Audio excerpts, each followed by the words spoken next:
dokie, hokey pokey, let's talk buttercream. First up, hi, I'm Tigger Mac and I'm a cake decorator. This is our own recipe that we have adapted and perfected over time. It uses pasteurised egg whites straight from the carton. You need to pour in 180 grams into your mixing bowl and then 300 grams of fine caster sugar.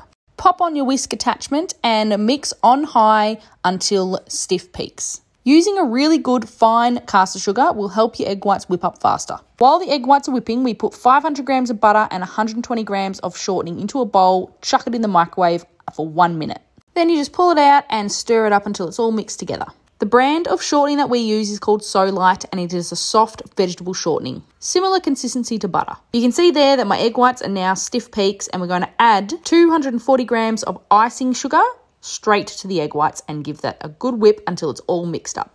Once it's all combined, you add your butter shortening mixture to your egg whites. Just to backtrack a little bit, the reason why we use the shortening as well as the butter is to back off that butter flavour and also the yellow colouring. You can of course use all butter if you can't get your hands on any shortening.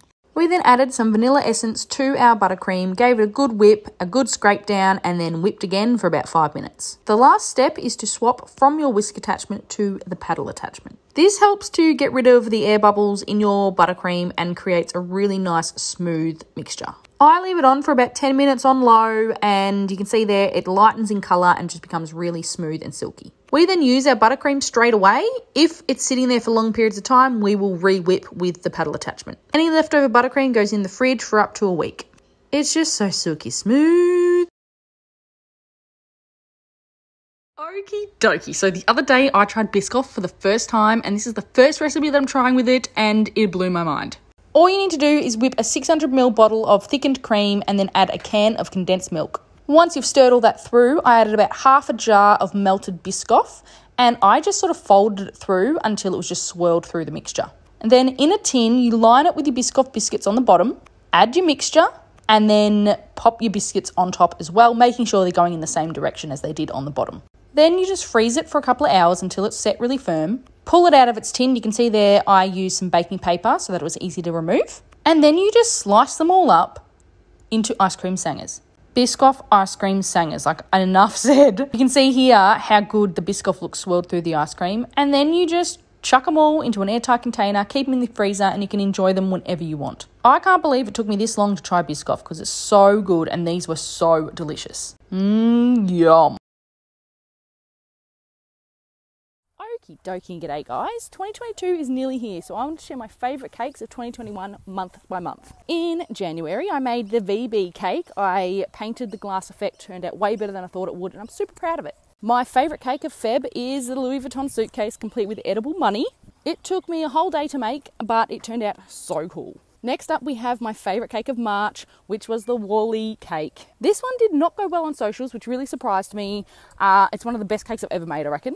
It was super challenging and it took me about 3 days to make. Next up, April. This was my favourite one, the Toadstool Fairy House. Super magical and it's just gorgeous. I love it. In May, I made the Harry Potter book cake complete with wand and golden snitch. It was a lot of fun to make and yeah, it's one of my favourites for sure.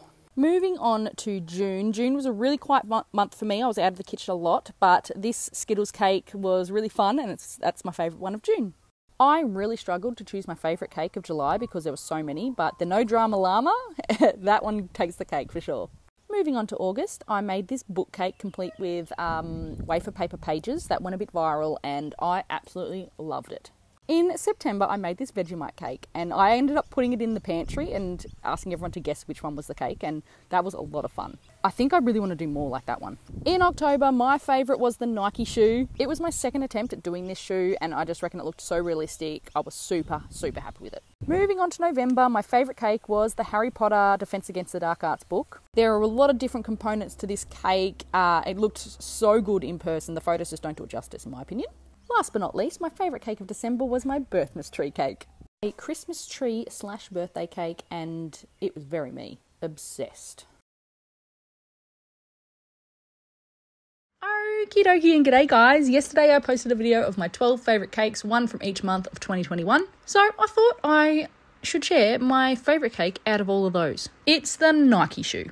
When I originally posted this video, I talked about how some people pronounce it Nike and some people say Nike. Well, it sparked quite a passionate debate and I found that quite amusing. I also had quite a few comments of people saying that I made the shoe wrong, that I put a tick on either side when I should have only put a tick on one side. But I do have a pair of Nike Air Maxes and I had a shoe right in front of me and I just copied that and there were definitely 2 ticks, one on either side.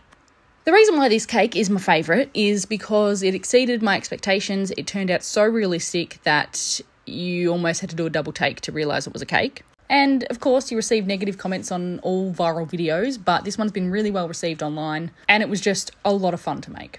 Nike sounds better. Okie dokie, did you know that meringue dates back to like the 1700s? Seriously, I find it super fascinating that someone thought to separate the egg whites from the egg yolks, whip it in a bowl with sugar and then bake it. Geez, people, smart, hey? I know for a fact that I would not have been able to come up with that. Anyway, getting off topic, you can see I am piping out the meringue into a wreath shape. I'd never done a wreath pav before, but I just went with it, chucked it in the oven. We cooked it for an hour at 120 degrees Celsius. And when it was done, we turned the oven off and just left it in there overnight. The meringue recipe that we use for our pavs is the Donna Hay Perfect Pavlova recipe. It uses her no-fail meringue method and it really doesn't fail. Pavs might be simple, but they are temperamental. Anyway, how good does this one look? It was bloody delicious.